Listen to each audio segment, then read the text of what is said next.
So ROS1 tyrosine kinase inhibitors have really similar organs being affected by the treatment, like in ALK rearrangement, non-small cell lung cancer.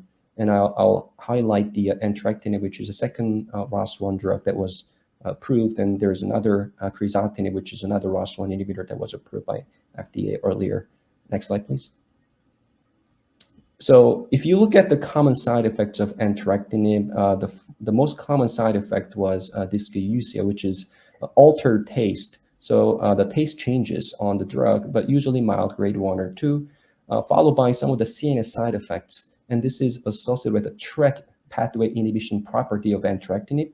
And these are dizziness, weight increase, and paresthesia, which means neuropathy. Next slide, please.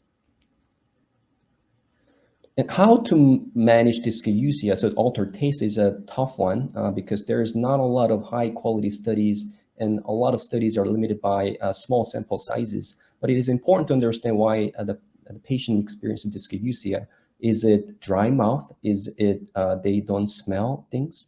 Or is it taste change, like sour taste or metallic taste? And based on that, there's some helpful suggestions in the algorithm shown here. But again, as I mentioned, the recommendations are somewhat limited by the limitations of the studies studying the issue of dysgeusia.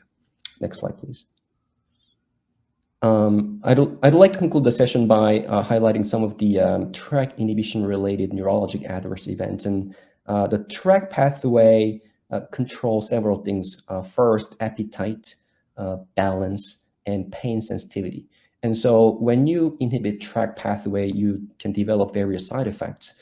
And the TRK inhibition can be are associated with the entrectinib, as I mentioned, also larotrectinib, which is NTRK inhibitor that was approved by FDA for NTRK fusion positive cancers, tissue agnostic fashion.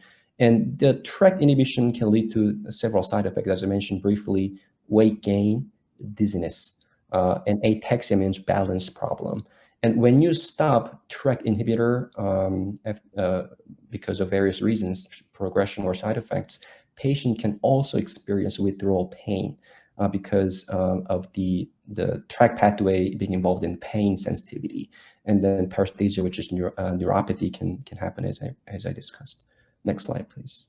And there are various ways to deal with this side effect. And this is one of the, I think, best review papers by Dr. Drillon and colleagues published about 2 years ago, suggesting several medications and other supportive treatments that we can utilize to treat or manage these adverse events associated with the TRK inhibition. And so I will not go over the details, but these are some of the medications we can utilize for these side effects. Next slide, please. And so to really conclude, targeted therapy is an effective and generally well tolerated, but then there's a diverse side effect profile across different agents and across patients. And early recognition and communication of the side effects are the key to successful treatment. And so I'd like to highlight that. It's my last statement. Thank you for your attention.